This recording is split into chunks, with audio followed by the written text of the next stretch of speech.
Every day, we make hundreds of small decisions. Some are intentional, others not so much. We hit snooze one more time. We tell ourselves we'll start tomorrow. We skip workout. We put off making that phone call. We scroll just a little longer. Or we decide to show up even when we don't feel like it. On their own, these moments may seem insignificant, but over time, they become something much bigger. They become the standard we accept for ourselves. Sometimes by choice. Sometimes because we grew up believing that that's just the way it is. Hey, it's Luca, and welcome to the Luca Savazzi podcast. The quality of your life is shaped by the person you're becoming every day, whether you're choosing that person intentionally or not. Some decisions can change the direction of your life in an instant. But many of the decisions that we make every day are much smaller than that. And they move us either closer or further away from the life that we want to create for ourselves.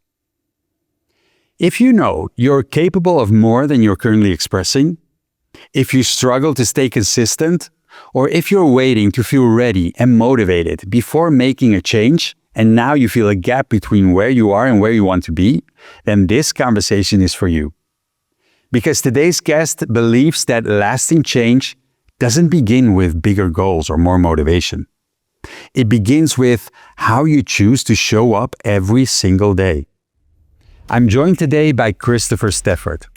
Chris spent more than a decade as a certified public accountant before making the difficult decision to leave a career he says made him miserable and pursue a completely different path.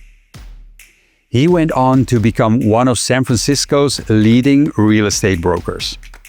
Over the years, he coached agents across the United States, he interviewed more than 80 top real estate professionals, and he's written a book, Massive Abundance: How to Create Passion, Purpose, and Prosperity in Your Life. And he's been featured on NBC and San Francisco Business Time. But what interested me most wasn't his success in real estate. It's his philosophy behind how he built the life he lives today. Please help me welcome to the Luca Savazzi podcast, Christopher Stafford. Chris in the house. How are you doing? I'm doing great, Luca. Thanks so much for having me, man. I'm so happy that we get to do this conversation. No, I'm excited. I've been looking forward to it all week. So, all right, Chris, before we dive in, if someone listening takes to heart everything that we are going to talk about, what could happen a year from now?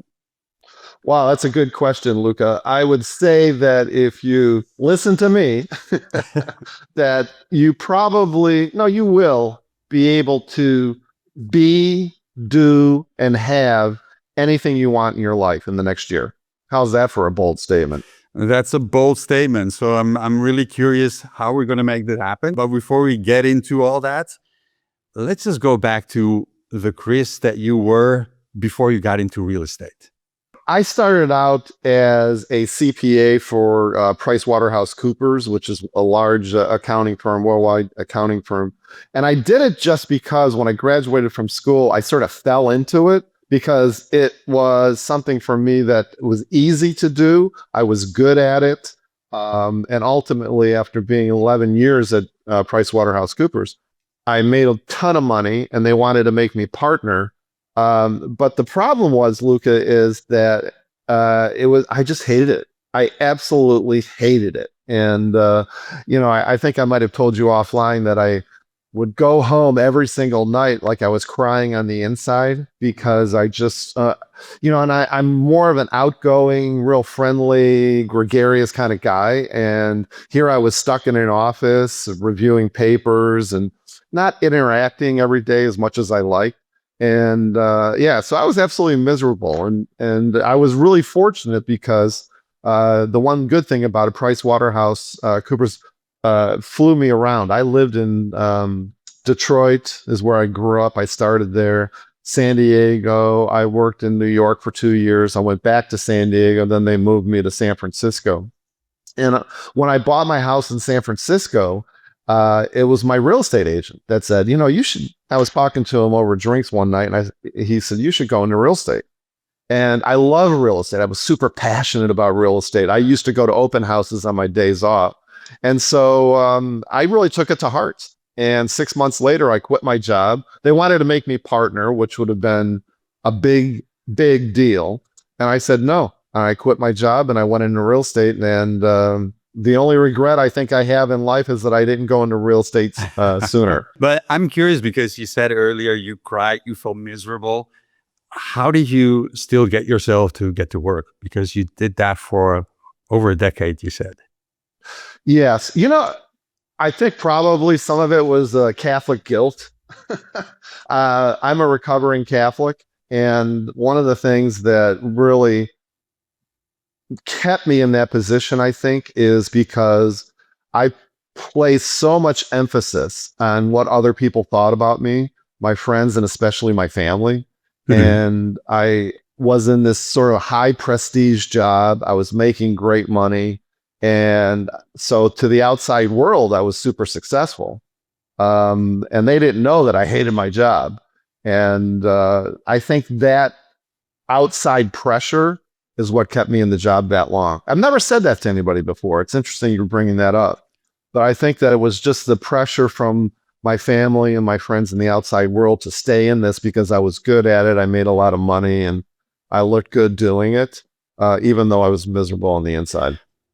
So what caused this pressure for performing for the outside world? Wow, now you're getting deep, Luca.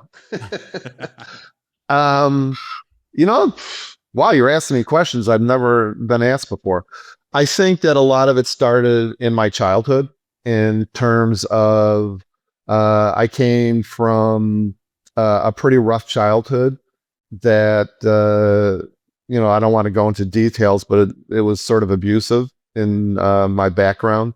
And I think so my whole childhood and growing up into adulthood, I was always trying to please everybody else. I was always trying to make everybody else happy. So I think that's it. I think I stopped doing that at a point in my life where I really cared what other people think. But that's how I grew up. It's just I should do what everybody says I should do. I should make everybody happy and please everybody. Because when I quit PricewaterhouseCoopers, Luca, my God, everybody just came after me. They said that I was stupid, that you don't know what you're doing, you're a failure, all this kind of stuff. And it was a really crazy time. How was that for you to hear all these people say that and still coming from a background where you felt like you had to please everyone? It was terrifying. It was humiliating. And it was scary. But I think it was something that it was just really important for me to do. And I just got to the point where I realized that my own happiness, and I just couldn't see myself doing PricewaterhouseCoopers for the rest of my life. And that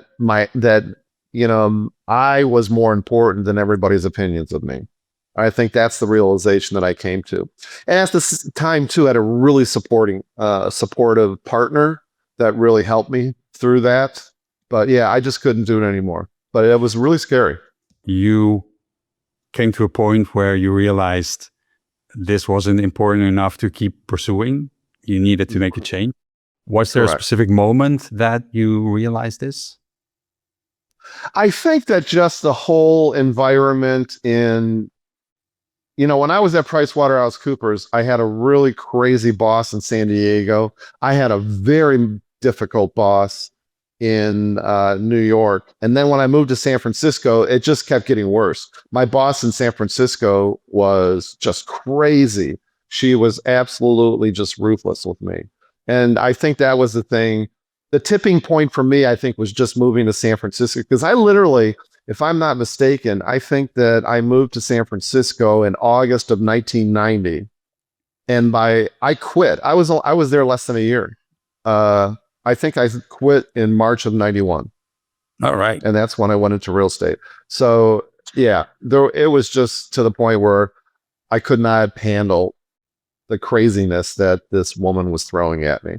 but it was a progression, for the over 11 years. What kept you for all that time? Why didn't it come any sooner? I think a lot of it had to do with just the outside pressure. I mean, and the truth of the matter too was I was making a ton of money. Mm. And so I think it was a combination of outside pressure from family and friends that I should keep doing it. I was making a lot of money and I had a great life outside of work. I was doing a lot of traveling. So I think that sort of kept me in the game. But then I realized that, the money wasn't enough and that the pressure was too much, both inside PwC and outside from my family and friends. And that's when I just had the tipping point when I moved to San Francisco. So what happened there? I realized that there was a whole new world. No, I think in San Francisco, like I said, it was just a combination of having a really crazy boss, just 11 years of doing work that I didn't really enjoy. And then through my real estate agent, I made a large set of friends. I was introduced to a large set of people in the real estate community.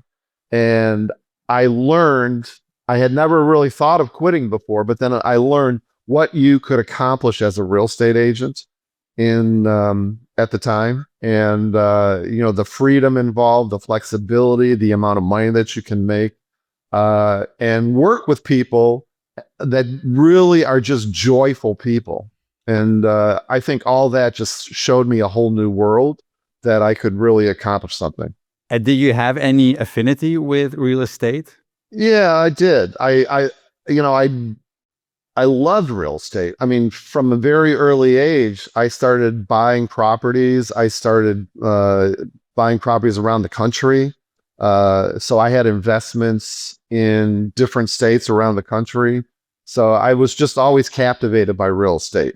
I never thought about going into real estate as a profession, but it's just something that there was something about it that to me just meant security, the investment, the future potential that just really attracted me.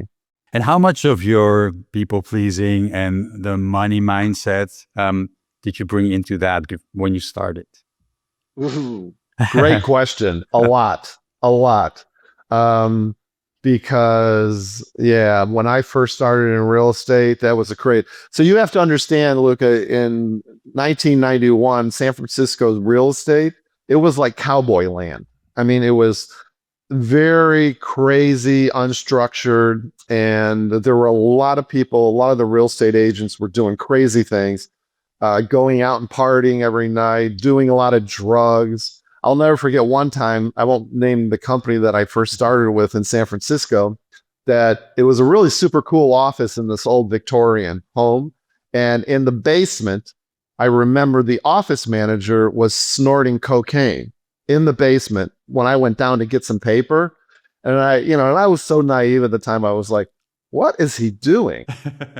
And then I realized too, if you want to hear something even crazier than that, is this office manager was having sex with people from the office and outside of the office in the basement. Wow. I mean, I didn't know any of this. I found out about this like later on after I already left this company. It was crazy. So we were partying all the time. We were going out, at the time too, I was in my 30s, and you know what it's like in your 30s. It's like, gosh, you could go out and have 5 cocktails, sleep for 3 hours and get up and be at work the next morning at 8 o'clock, no problem. Now if I'm not in bed by 9 p.m., I have a miserable day the next day. How much of that attracted you to that real estate life? Well, obviously not the drug part, but it was super attractive because it afforded a lot of flexibility too. The thing that I realized, and maybe I'm not the sharpest pencil in the box, but after 11 years at PwC, which was super structured, you had to be there and you had to work 12 hours a day and you had to work 6 days a week. In real estate, it was super attractive because people were super friendly. We partied a lot, and we also made our own schedule. So if I didn't want to work a particular day, or I wanted to go in at 12 o'clock noon, You could do that because in real estate, this is the good part of real estate, and it's also the bad thing about real estate. You don't really have a boss per se. You're an entrepreneur and you're running your own business. Even if you're working for another company, there's no one saying, Mm. produce. You have to do this, you have to do that. And of course, that was super attractive to me. You went from PwC to real estate, having this conversation with this person that you met. Um, Yes. at what point did you think, okay, yes, I can become this new person. I can create this new life. What happened there? It was just the allure of being able to think that I could be that person. Mm. The allure of having the flexibility in my schedule, doing what I want, hanging out with these people who were super fun. It was just a total 180 from the direction that I came from. And I didn't have any issues at all. I thought, oh, I can do this. I never had imposter syndrome. If how can I say this that your listeners won't be offended? My mother used to say that when I had a hair up my butt, I would do it. If I have something in my head that I want to do, I'll move heaven and earth to make that happen, no matter what. And so once I made the decision that, yeah, I can do this, I'm going to be a realtor, I planned. I didn't quit for 6 months because I wanted to make sure I had enough money saved in case, I didn't get a commission check or I didn't sell anything for the first few months. I'm curious though, because how did you get that mindset? Coming from a background where it was about pleasing other people, and now you're putting yourself on the foreground and you're going, you have this go-getter's mindset. You know, it, it sounds like I'm talking out of both sides of my mouth, but I'll tell you this. I came from a very abusive background growing up. But the flip side of that, I know this is going to sound really warped, but the flip side of that was my parents always told me that I could do whatever I wanted. And in a weird, strange way, they always said, go for your dreams. You can do whatever you want. That was sort of weird because they always built me up and they always gave me the confidence that I could do it. So there was a dichotomy in our household that I don't know, but that's definitely how I formed that. Hmm. Absolutely. I can name I can name 5 things right now of things that were nearly impossible that I thought to myself, how am I going to do this? And yet I did it. I mean, one of the things that I did, I was living in San Francisco, and San Francisco is in the Bay Area, and everybody probably knows that north of San Francisco is Napa Valley, and right next to it is Sonoma Valley, which produces some of the world's best wines. And one of the things I decided I wanted to do was have a house in as a weekend house in Sonoma Valley, and I visualized, like a 3,000 square foot house with 3 bedroom and a fireplace. I wanted 20 acres. I wanted a huge view. I wanted a swimming pool, all this. And once I set my mind to it, within a year and a half, I bought it, even though I didn't have any money. And I just made it happen. It wasn't exactly, it was only 17 acres, and it was only 2,500 square feet or 250 square meters for you Europeans. But I made it happen. I made it happen. And that's just one example of just once I get something in my head. Was that the first time you visualized you? Because it sounds like manifesting, maybe? Yeah, exactly. Exactly. Manifesting. I manifested that. No, it's probably not the first time. I think that the first time I remember, Father Dacey in my Catholic church gave me a book on California. It was mostly a picture book, hardcover book when I was 8 years old. Mm-hmm. And I'll distinctly remember this book. It was by Sunset Publishers. And I don't know why I don't have the book, but I remember the book. And I thought to myself, I'm living in dismal, gray, dreary Detroit, Michigan, where it's cloudy all the time and it's cold and it's dirty. I didn't like it. And at 8 years old, I remember thinking to myself, I'm going to move to California when I get old.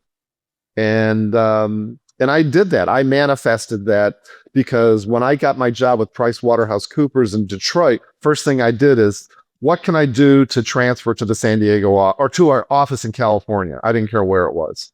And I made that happen in 2 years. I worked in Detroit for 2 years, and then ultimately they transferred me into the high tech group in the San Diego office 2 years later. And so you're all about taking small steps and making things happen. How is that related to manifesting? Like, do you combine these? Good question. Wow, Luca, you're asking some amazing questions. I think that the having minimum standards and having a system around your minimum standards is the important thing. And that's just the vehicle by which you accomplish your manifestation. So for instance, me personally, I've always visualized things that I want to see happen.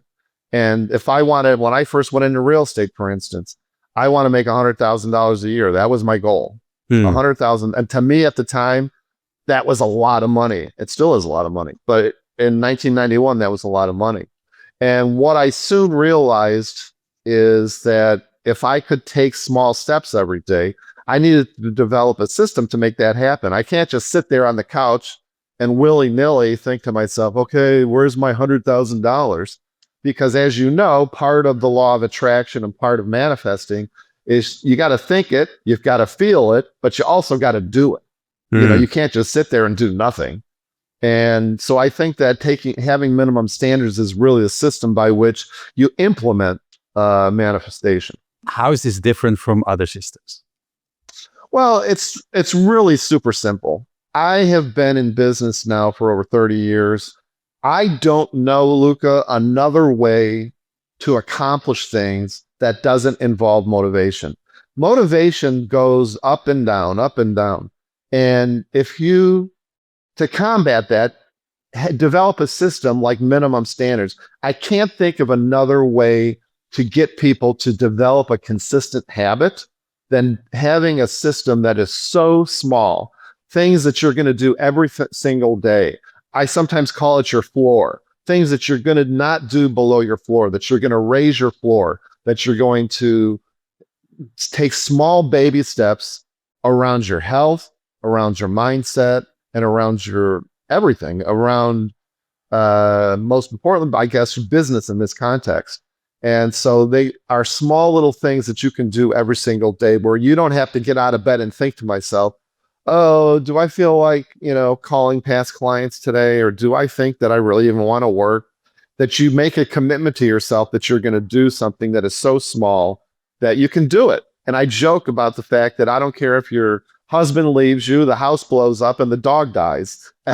Every day you're going to do that one thing. And it could be as simple, one minimum standard could be, go outside and walk for 5 minutes for your health. Close your eyes and visualize something for 2 minutes, for your mindset. It could be something as simple as, call one past client a day, call one attorney a day asking for business.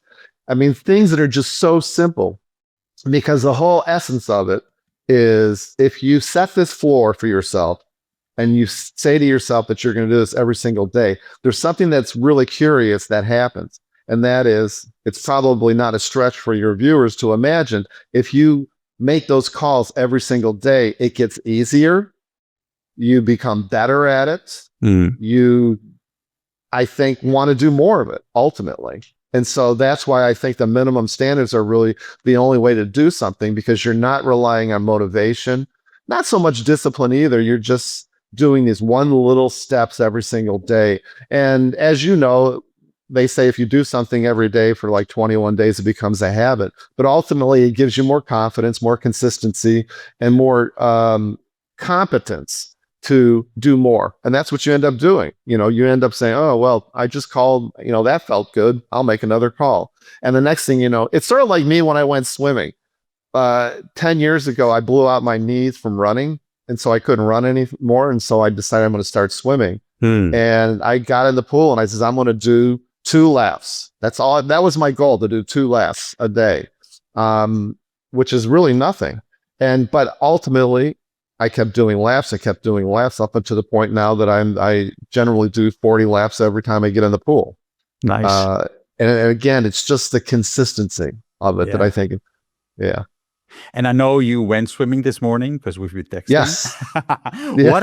What other minimal standards do you have? Like, give us examples. Oh, wow. Well, my minimum standards right now are probably don't seem that minimum because I've been doing them for so long. But every single morning, I call for 2.5 hours. So I live in Panama. I base myself in Panama, and I have my real estate team in San Francisco. Actually, I work with them very closely, obviously. I go to San Francisco a lot, but I do all the marketing. Okay, so I'm the one that does the marketing. I meet with sellers on Zoom. I find new business. I nurture our current clients and past clients, and I do all that. So my minimum standards is to actually make calls for 2.5 hours every single morning. That's one. I need to spend 30 minutes every single day, except for Sundays. I'll frequently take Sundays off, but every single day I need to spend 30 days doing something with working out. So I usually swim one day and the next day I'll go hit the gym. Another minimum standard is I generally don't eat anything before 10 a.m. I try to do intermittent fasting 4 days a week. So that's another thing. That's really about it. Because I'm very busy. But I find that if I can hit my minimum standards with my health, my mindset, and my business first thing in the day, that just sets me up for success for the rest of the day. Are these the three categories that you place them in? Health, business, and mindset? Or do you have others? To start. I mean, you can have others. I mean, the minimum standards really can apply to any area of your life. It can apply to relationships.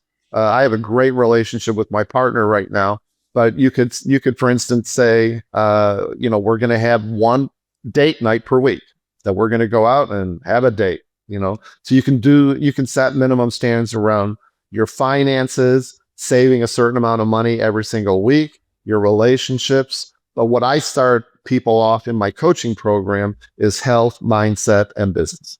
How is the process of then starting, doing them, but also keeping track of how things are going and even noticing if they're taking you where you want to go? Yeah, a good point. I have a special spreadsheet that I give to my coaching clients that we work together and customize that for each particular client. But it's as simple as just putting a spreadsheet together and putting dates down the left side and putting your minimum standards across the top. It could be as simple as that, and you just sitting down. Yes, you do have to sit down and talk to yourself or talk to your partner and develop minimum standards around your business, your health, mindset, relationship, money, whatever. But absolutely. But the important thing and the thing that I see that people make the biggest mistake when they're doing this is they are really aggressive with their minimum standards. Like they're trying to impress somebody. They're trying to impress me, themselves, their family or whatever. So they set these really aggressive minimum standards, and that defeats the whole point. Because, if somebody tells me that they're going to call 20 people every single day, that's not a minimum standard. That's probably a recipe for disaster, because you're not going to, right out of the gate, you're not going to call 20 people a day. Call one person a day and do that consistently for a couple of weeks and see how that goes. So what is the cost of someone not setting these minimal standards? Well, failure. I mean, if you're happy with your life, if you're happy with the amount of money you're making, if you're happy with your relationship, if you're happy with your bank account, then don't do minimum standards. But everybody, and this is my thought, how can I say this without sounding like a jackass? I don't meet a lot of people that don't need to improve in some way, shape, or form. And I just think, to me, it's a natural progression in life to just want to do better, make yourself better so that you can help other people. And that's what I'm all about, is helping other people. I've always had that constant thread in my life.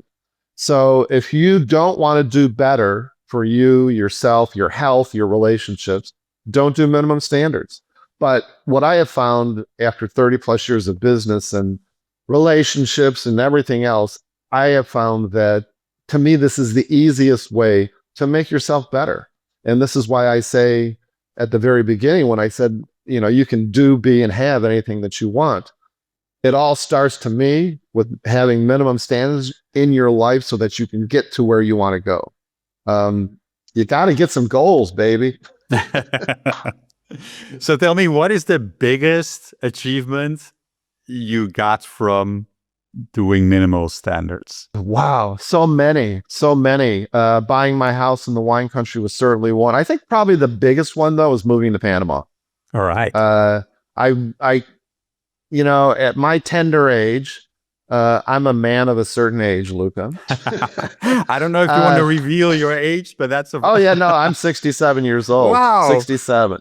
And I'll tell you that about 10 years ago, I made the conscious decision that not having anything to do with US politics, money in the United States, or anything going on in the United States, totally independent of that, I made a decision 10 years ago that I wanted to move to a foreign country. And this is really interesting. If anybody's interested in doing this, I thought I had a lot of fun doing it because I was very methodical. So my partner and I, we actually decided, by research on paper, which countries look good for various reasons. We made a list of 18 things that were super important to us.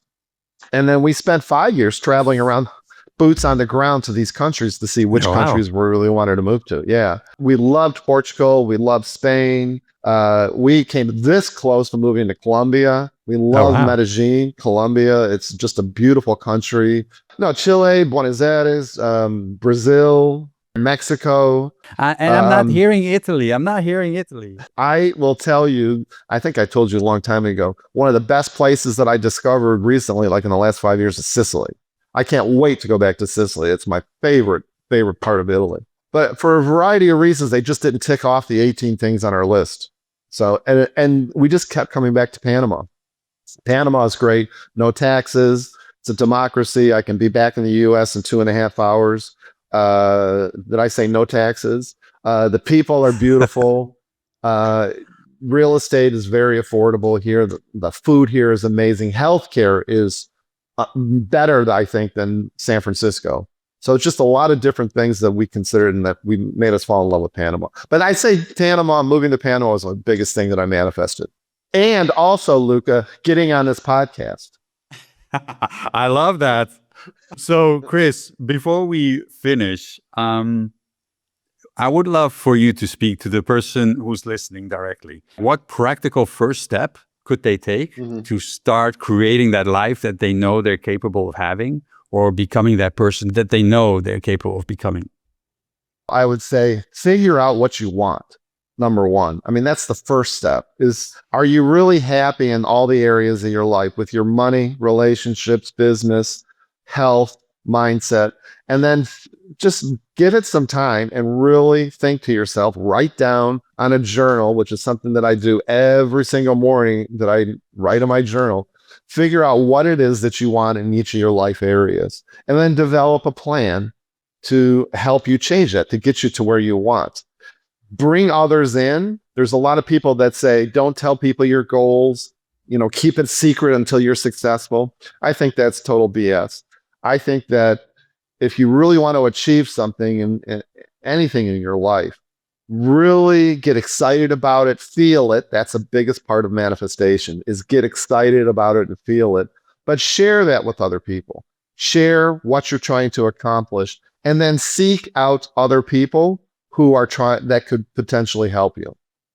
Dr. Benjamin Hardy, who's a noted psychologist, doctor of psychology, I believe, wrote an amazing book called 10X is Easier Than 2X, and essentially means that if you want to double your income, for instance, just keep, that's pretty easy. Just keep doing what you're doing and work harder.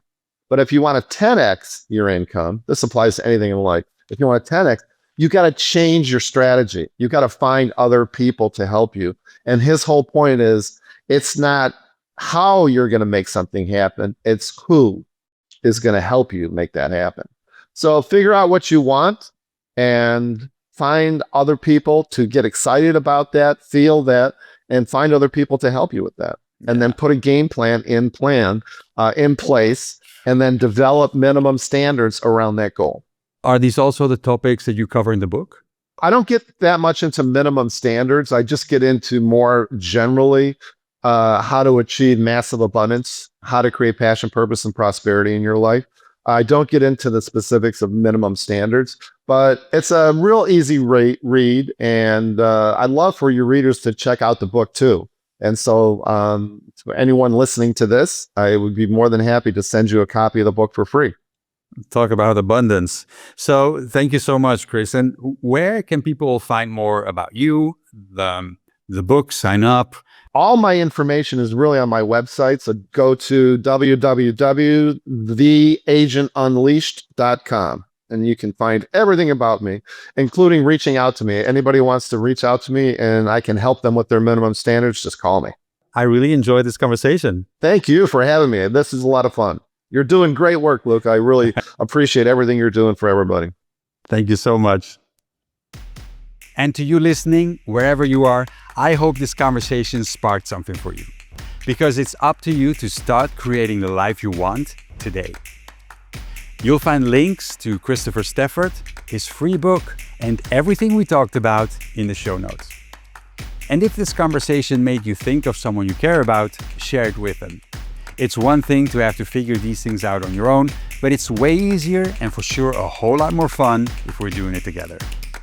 I'm Luca, and I look forward to seeing you in our next conversation.